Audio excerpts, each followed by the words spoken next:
Muito obrigada, Sr. Presidente, senhoras e senhores deputados.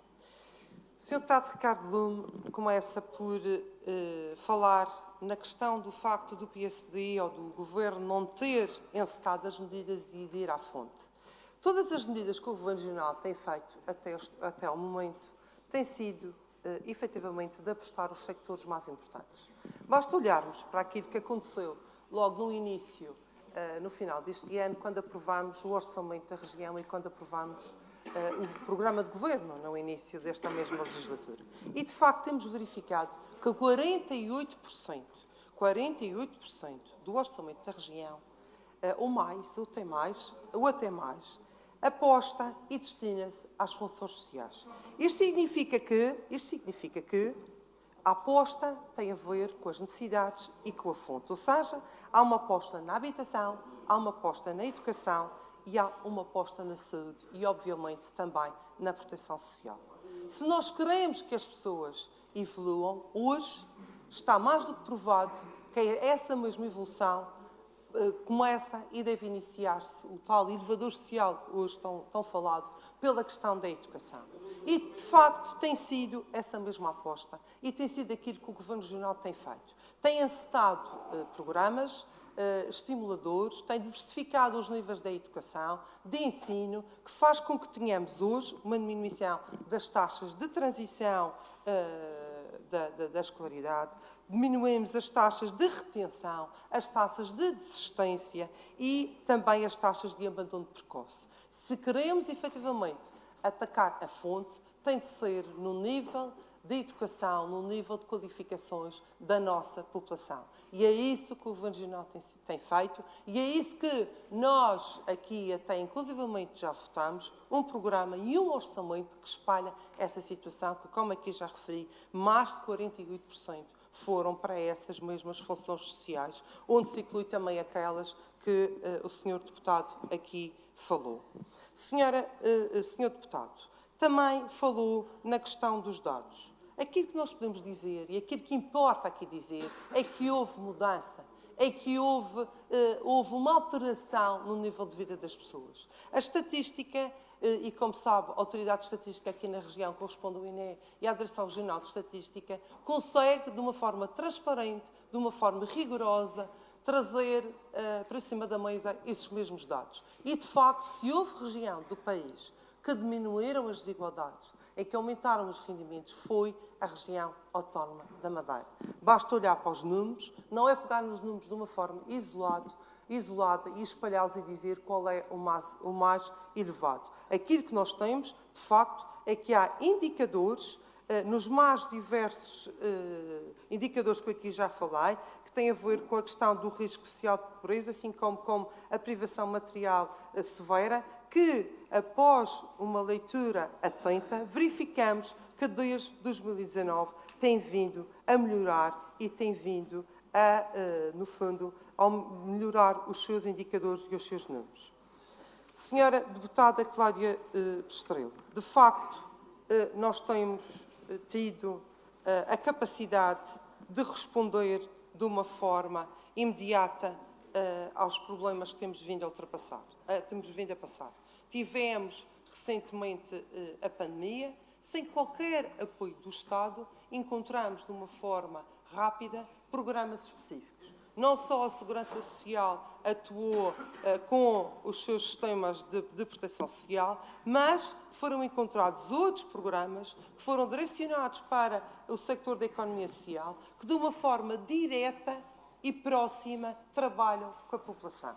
Aquilo que aconteceu foi, de facto, uma perda de rendimentos das famílias. Foi o desemprego, foram as situações em que as pessoas ficaram em teletrabalho, foram os idosos que ficaram isolados, foram as crianças que muitas vezes nem sequer tinham grandes condições nos seus espaços familiares. E aquilo que foi encontrado foi uma resposta rápida, célere e eficaz por parte de todas as instituições, na comunidade, de uma forma próxima e atenta, olhar a essas situações. Nós tivemos casos, inclusivamente, de vários grupos de pessoas que se organizaram que atribuíram refeições, outros que foram dar apoio direto à população que estava isolada, da entrega de medicamentos. Enfim, houve um conjunto de programas, sem falar nos outros de ajuda pecuniária que todos conhecem e que foram amplamente falados, que foram, no fundo, que surgiram para compensar essa perda de rendimentos.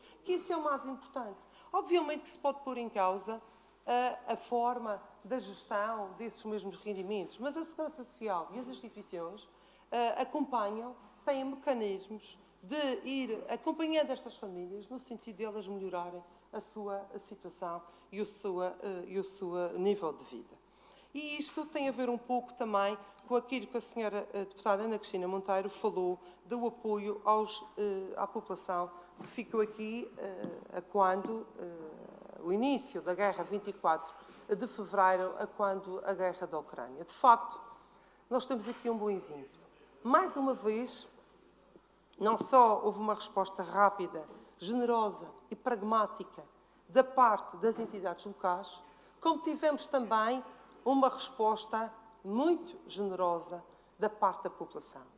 Eu lembro aqui que, obviamente, tendo aqui mais de 340 pessoas, não é fácil de um momento para o outro encontrar respostas a nível habitacional. Mas nós temos, neste momento, mais de 60 famílias que estão em casa de pessoas que se disponibilizam Agradeço à senhora deputada, conclua. para acolher estas mesmas pessoas. Isto é, de facto, um grande ato de generosidade.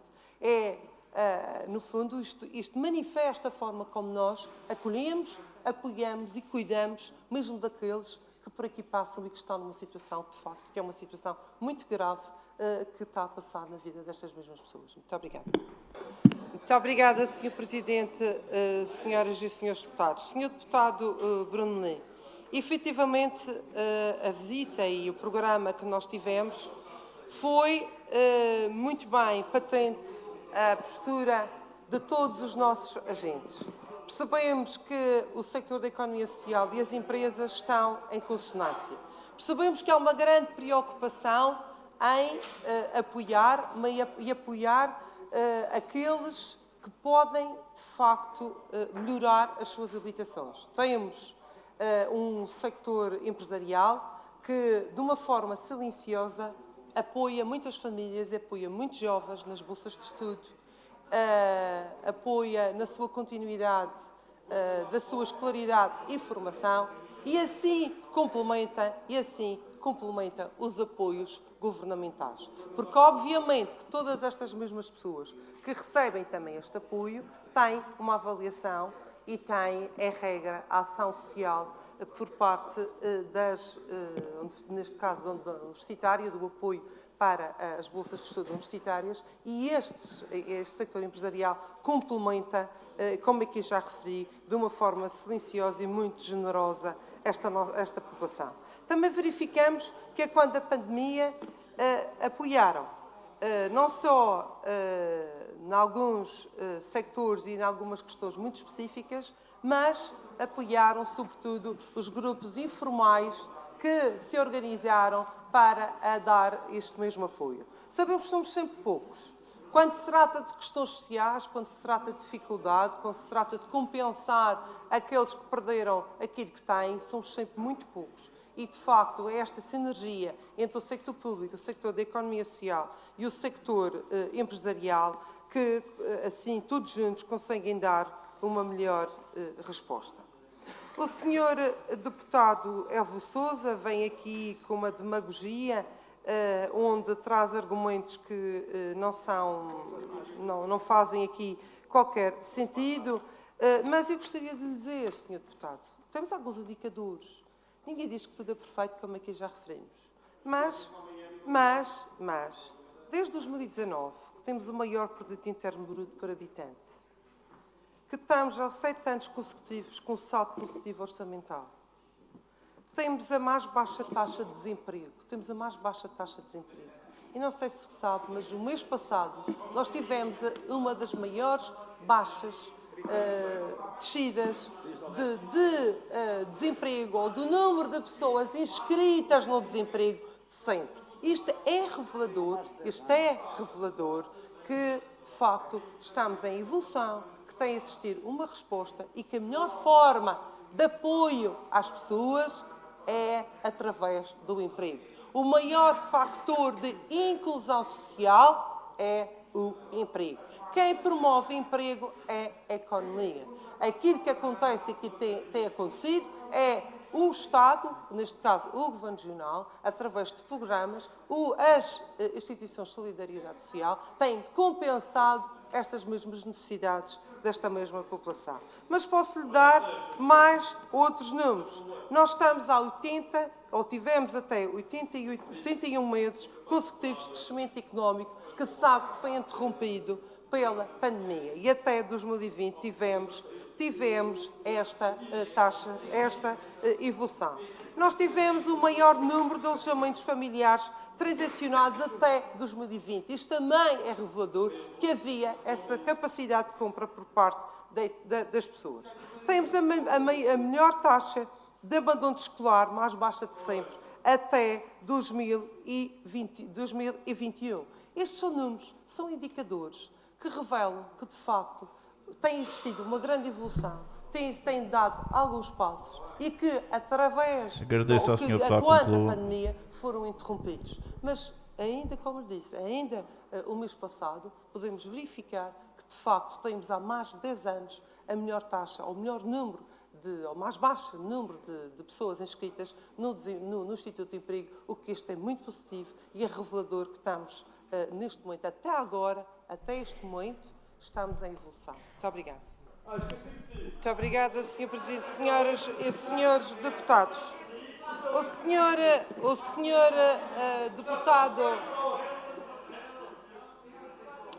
senhor deputado Vítor Freitas fala mais uma vez e reconhece a generosidade da parte da população no apoio, nomeadamente à questão dos ucranianos que aqui estão retidos, mas relembro que também não fez qualquer reparo à pronta resposta da parte das entidades que encontraram solução para apoiar esta mesma população. É importante olharmos também às respostas e às mais variadas respostas que são dadas e à forma eficaz como se encontrou para apoiar estas mesmas pessoas que se encontram numa situação muito difícil. Vem de novo falar no salário mínimo regional, como se isso fosse algo que fosse escondido. Senhor deputado, quer o Governo Regional,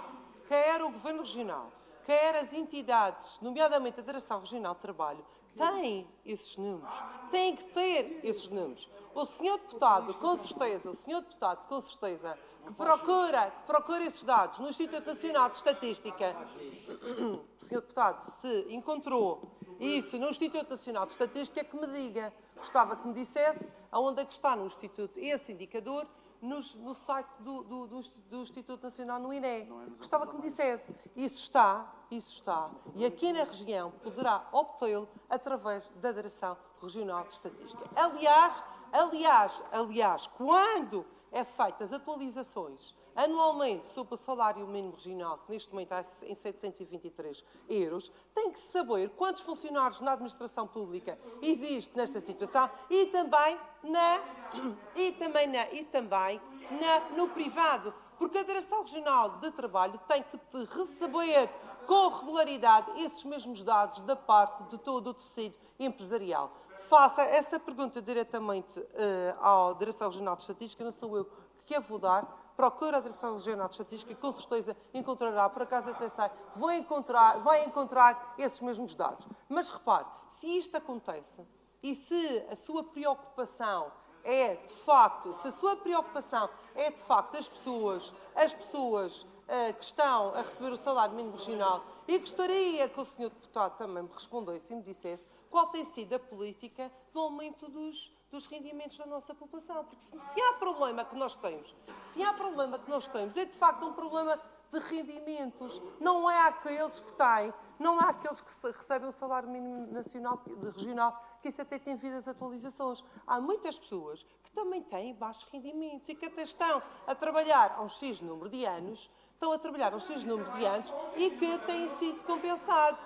E o Governo Regional tem encontrado, muitas vezes, outras soluções para compensar. Que, por exemplo, o Sr. Deputado Ilvo Sousa, que durante muito tempo aqui falava constantemente no suplemento aos ajudantes domiciliários, no suplemento aos operacionais do hospital, no complemento aos motoristas, mas agora nada disso e tudo está em silêncio. Sabe porquê? Porque foi encontrada essa mesma solução e têm sido feitas essas mesmas atualizações e têm sido atribuídos conforme aquilo que consta no orçamento e no programa de governo. Mas sobre isto nada se diz. Isto existe precisamente, são complementos que existem para compensar estes baixos salários destas mesmas pessoas. Mas, Sr. Deputado Jean-Philippe Ramos, o Sr. Deputado Jean-Philippe Ramos aqui apontou e aqui frisou aquilo que é mais importante. De facto, o problema da pobreza é um problema estrutural. O problema da pobreza é um problema estrutural. O problema da pobreza e a questão do elevador social só se consegue alterar quando nós vamos à raiz do problema, que é, de facto, a educação, que são as qualificações e que também tem a ver com o nosso tecido empresarial. E nós também sabemos o que tem existido de apoios para, precisamente, a manutenção do emprego e para o apoio das empresas durante todo este período de pandemia. De facto, partilho na íntegra aquilo que disse sobre a questão do facto de termos uma pobreza que é estrutural, que é preciso ir à raiz, que é preciso encontrar as soluções. Mas, Sr. Deputado, também falou de algo que hoje, de facto, acho que marca e marcará a vida Agradeço do nosso conclua, país, Sr. Deputado. que é a vergonha da postura do Partido Comunista relativamente à participação no debate e nas declarações de uma pessoa, de um representante de um país que está em guerra. Nós temos, de facto, e muitas vezes, se calhar, vimos isto de uma forma distante, mas é inaceitável a forma como o Partido Comunista tem-se portado e, mais uma vez, no dia de hoje, se porta perante a participação de Zelensky no nosso Parlamento Nacional. Envergonha-nos a todos, Sr. Deputado. Tem que assumir e é um facto. Muito obrigada.